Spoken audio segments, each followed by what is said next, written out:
राहुल, सिद्धेश, अरे बसलाय कशाला? ये प्रॅक्टिसला. अरे हा दादा येतो. चल. ए भाई तूच जा, मी नाही येत. हा कसला सण मला जरा पण पटत नाही. एकामेकावर चढतात आणि हात पाय तोडून घेतात. आणि ही कसली पोरं उपट सोंडे साले, यांना काही काम धंदे आहेत का? काय बोलला? हा कुठला सण? अरे द्वापर युगापासून श्रीकृष्ण हे खेळ खेळत आलेत आणि हे आपली हिंदू संस्कृती आपण नाही जपणार तर कोण जपणार? आणि काय बोलस रे, हे मंडळाची पोरं उपट सोंडे.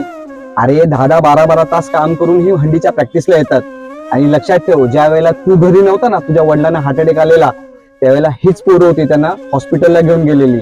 हे लक्षात ठेव. हरायला नाही यायचंय, नको येऊ, धरायला ये. चुकलं बाय माझं, चल मी पण येतो.